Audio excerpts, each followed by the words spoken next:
आज हम लोग चैप्टर 1 से रिलेटेड कुछ क्वेश्चन को देखेंगे।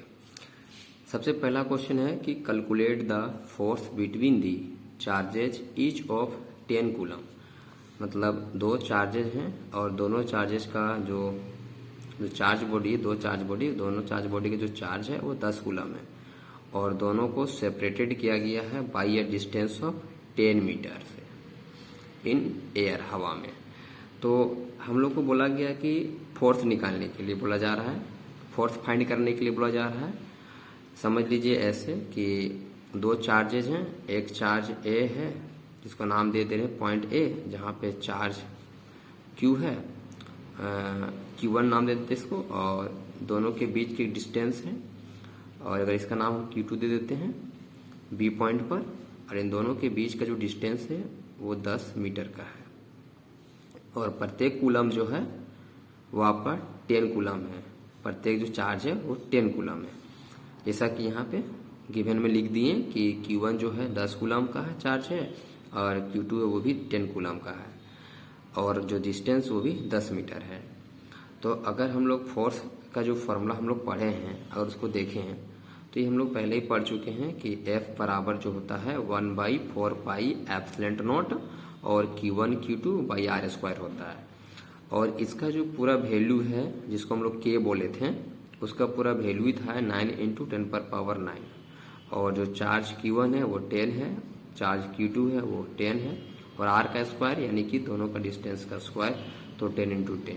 तो यहाँ से 10 कट गया और यहाँ से क्या मिला हमको 9 × 10⁻⁹ न्यूटन फोर्स। मतलब यहाँ से कंक्लूजन ये निकलता है कि अगर दो सेम चार्ज है और दोनों के बीच का अगर डिस्टेंस भी सेम है तो F जो होगा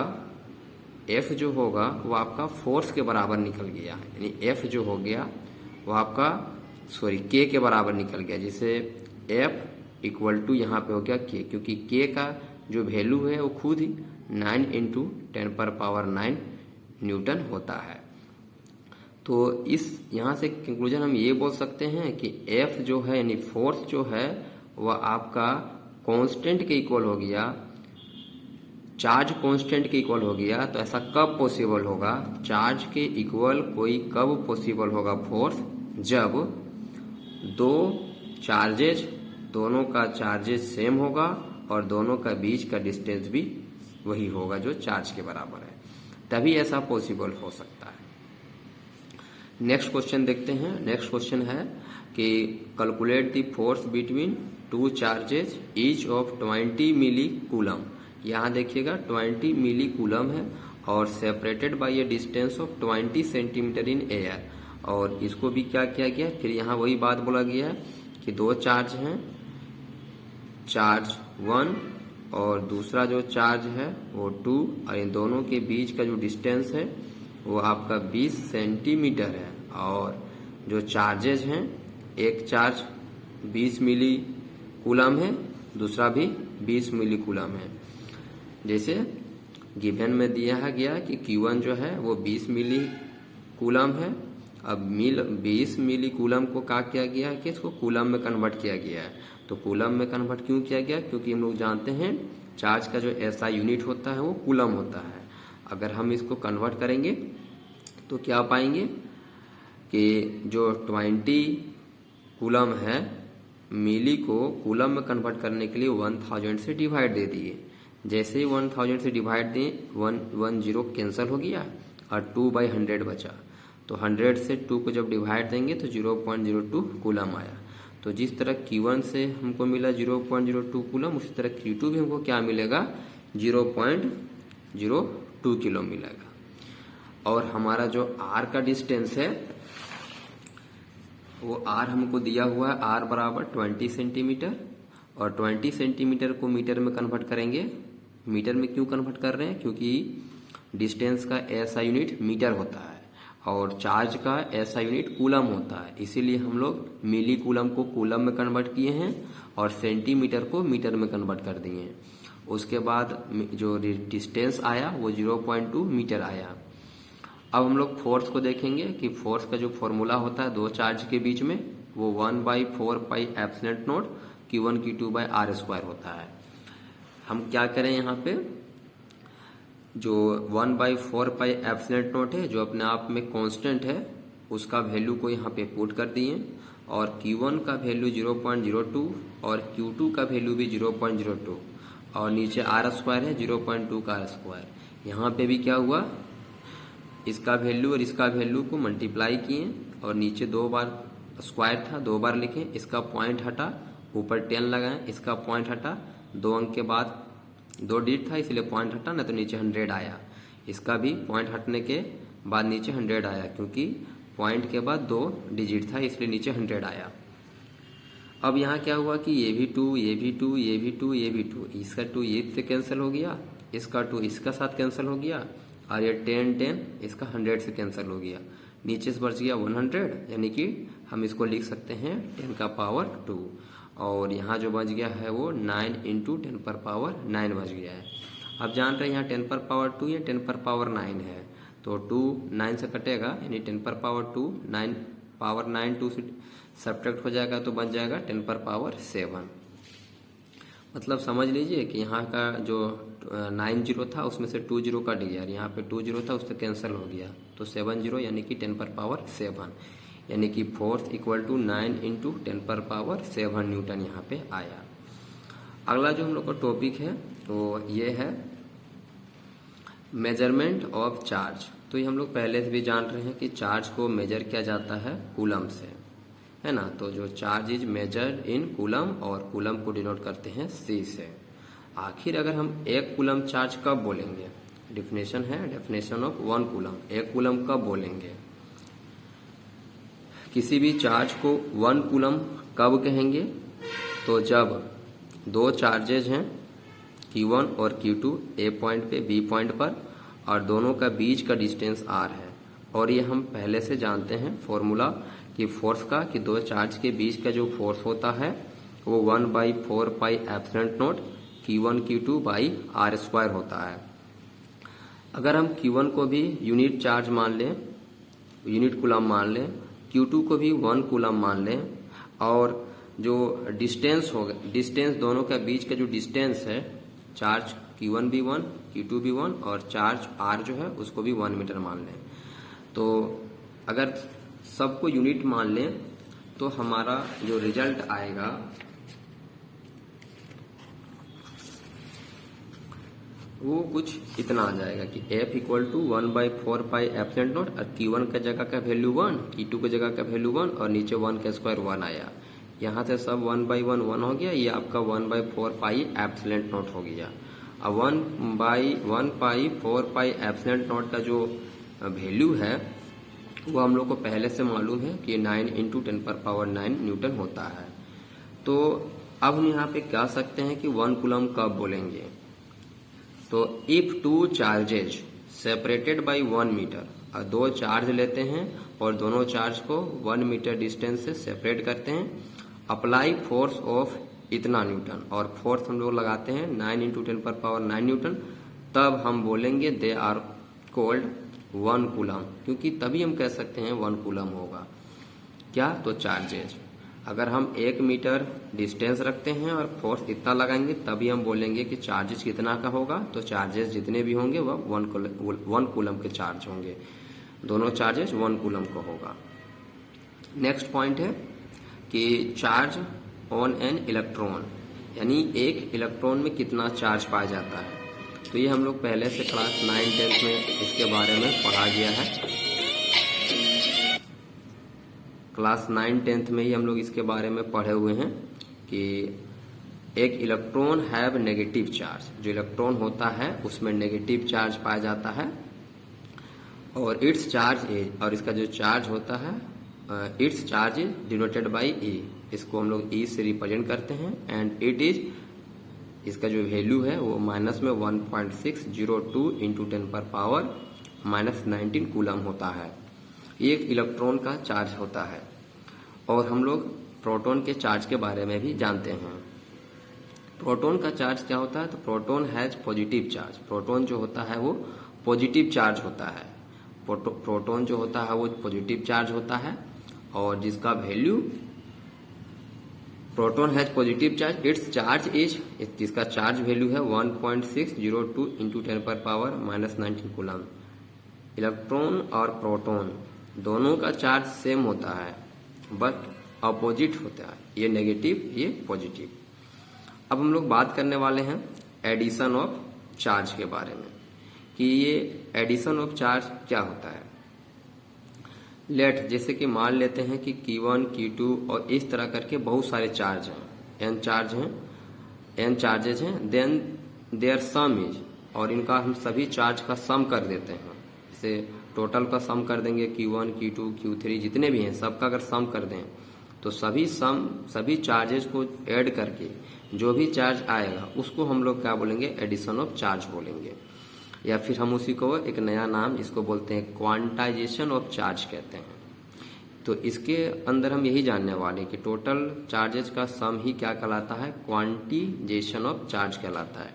तो क्वांटिजेशन ऑफ चार्ज में हम लोग क्या जानेंगे, ध्यान से देखते हैं इसको। According to quantization of charge का मतलब charge on any body, charge on any integral multiple of charge in electron, बोलता है any body is integral multiple of charge in electron. जैसे अगर हम चार्ज किसको बोलेंगे तो नंबर ऑफ इलेक्ट्रॉन, किसी भी बॉडी में कितना नंबर ऑफ इलेक्ट्रॉन है उसी को हम क्या बोलेंगे, चार्ज। और इसको हम लोग क्या बोल देते हैं, एन, यहाँ पे एनी इंटीजर होगा, है ना, एन जो होगा कोई भी इंटीजर नंबर हो सकता है, और ई जो होता है वो चार्ज ऑन इलेक्ट्रॉन होगा कि इलेक्ट्रॉन में कितना चार्ज है।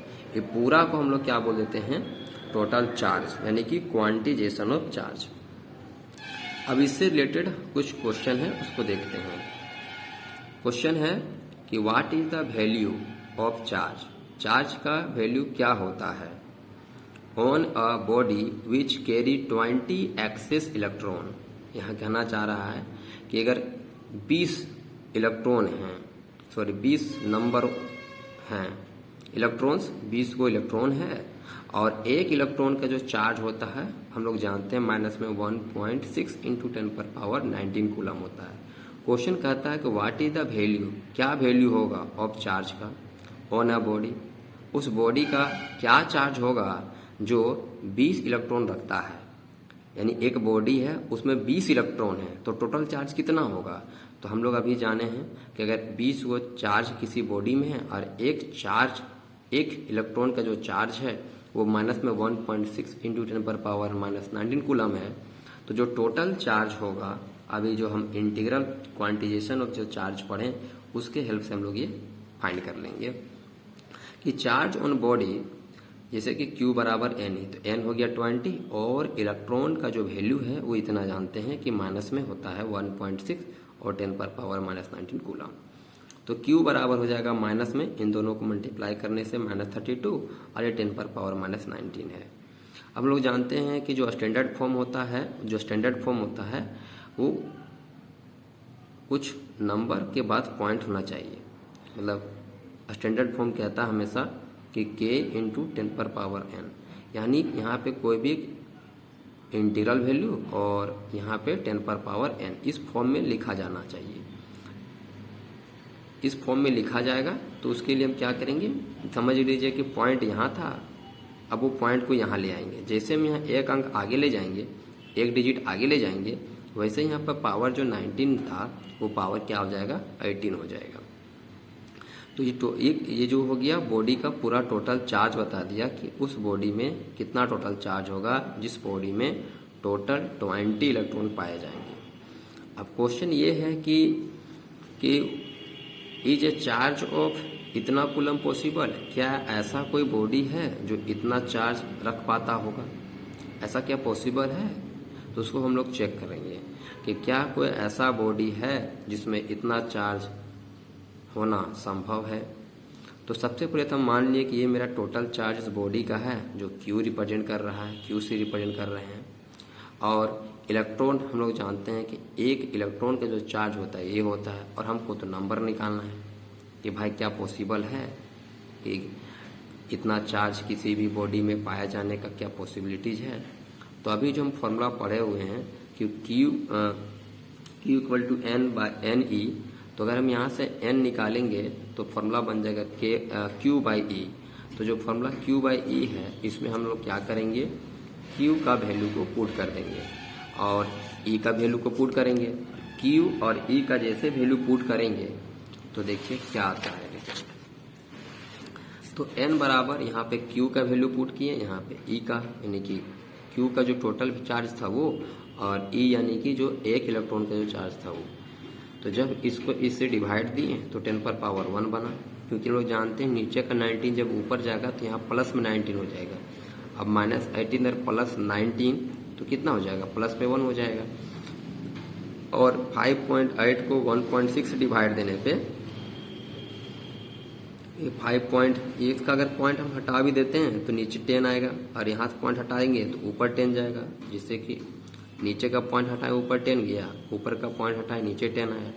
इससे ये तो कट गया, तो कितना मिला 58 और ये 16। अब 58 को 16 से डिवाइड देने पे और 10 से मल्टीप्लाई करने पे रिजल्ट आ जाएगा माइनस में 36.25। तो ये जो 36.25 है वो क्या आ रहा है, पॉइंट में आ रहा है, जबकि हम लोग जानते हैं कि जो n होता है वो एक इंटीजर होता है, और इंटीजर जो होता है वो पॉइंट का वैल्यू नहीं होता। इंटीजर यानी क्या, पॉजिटिव नंबर या नेगेटिव नंबर या तो फिर जीरो। इसलिए लिखा गया which is not an integer, ये इंटीजर नहीं है। This charge is not possible, तो ऐसा पॉसिबल नहीं हो सकता है कि कोई बॉडी है जिसमें 5.8 10⁻−18 कूलम चार्ज रख पाए या उसमें पाया जा सके। अगला क्वेश्चन है कि how many electron must be remove, हम कितना इलेक्ट्रॉन रिमूव करें from a piece of metal, किसी मेटल के पीस से, to give it is positive charge of this, जिससे क्या हो सके वो एक पॉजिटिव चार्ज बन सके। How many electron must be remove, कितना इलेक्ट्रॉन निकाल दें from a piece of metal, किसी पीस ऑफ मेटल से, to give it a positive charge, जिससे वो पॉजिटिव चार्ज देगा कितना का 1.0 × 10⁻−7 कूलम, मतलब इतना चार्ज दे, एक पॉजिटिव चार्ज इतना दे। तो हम लोग को ये फाइंड करना है कि किसी मेटल से कितना चार्ज बाहर कर दे, मतलब नंबर ऑफ चार्जेस हम लोग निकालेंगे किसी बॉडी पे। यहाँ भी हम लोग n फाइंड करेंगे, क्योंकि चार्ज तो दिया हुआ है टोटल और इलेक्ट्रॉन का संख्या भी दिया हुआ है। हम लोग जानते हैं कि इलेक्ट्रॉन का जो चार्ज वो दिया हुआ है और Q भी दिया हुआ है टोटल चार्ज, और n हम यहाँ से फाइंड कर लेंगे। n इस फॉर्मूला से फाइंड करेंगे जिसने हम लोग सीखा है कि Q बराबर NE वाला, तो n निकालेंगे तो Q/E। इसको फिर उसी तरह सॉल्व करेंगे, Q को E से डिवाइड देंगे। जैसे Q को E से डिवाइड देंगे तो हम लोग को n बराबर माइनस में 5/8 10⁻12, ये जो रिजल्ट ये आएगा, और फिर इसको डिवाइड देने से जो n का रिजल्ट आएगा वो आ जाएगा n × 10⁻−0.625 × 10⁻12। इस पॉइंट को फिर आगे ले जाएंगे स्टैंडर्ड फॉर्म में, तो माइनस में 6.25 × 10⁻11 इंटीजर नंबर मिल जाएगा। तो इतना नंबर ऑफ समझिए इलेक्ट्रॉन को हम रिमूव करेंगे, तब जाके मेरा कोई मेटल का जो बॉडी होगा वो पॉजिटिव चार्ज गेन करेगा। एक और क्वेश्चन है जिसमें हम लोग ये जानने वाले हैं कि what is the charge acquire, कितना चार्ज लिया जाए बाय ए बॉडी, किसी बॉडी से 1 million electron are transfer to it, जिससे 1 मिलियन इलेक्ट्रॉन को क्या किया जाए, ट्रांसफर किया जाए। सेम क्वेश्चन है, तो नंबर हम लोग को बता दिया गया है कि 1 मिलियन यानी 10⁻6, और इलेक्ट्रॉन जो होता है 1 में 1.6 × 10⁻−19 कूलम, और यहाँ से अभी क्या करना है, टोटल चार्ज निकालना है। तो फिर से वही फॉर्मूला लगाएंगे, Q बराबर NE, तो Q को क्या करेंगे Q बराबर NE, तो N और E का वैल्यू को पुट करके मल्टीप्लाई करेंगे, तो 10⁻6 और 10⁻−19 ये दोनों मिलकर हो जाएगा -13, और ये अपने जगह पे। तो ये आपका टोटल चार्ज, मतलब इतना चार्ज को क्या किया जाएगा, एक्वायर किया जाएगा, कहीं से लिया जाएगा, तब जाके जो नंबर ऑफ इलेक्ट्रॉन होंगे वो 1 मिलियन हो पाएगा। तो आज के लिए इतना ही, फिर हम लोग नेक्स्ट क्लास में नेक्स्ट टॉपिक के साथ जानेंगे, है ना। तब तक आप रिवीजन कीजिए, और अगर वीडियो अच्छा लगा है तो आप उसको लाइक करिए और सब्सक्राइब कर दीजिए।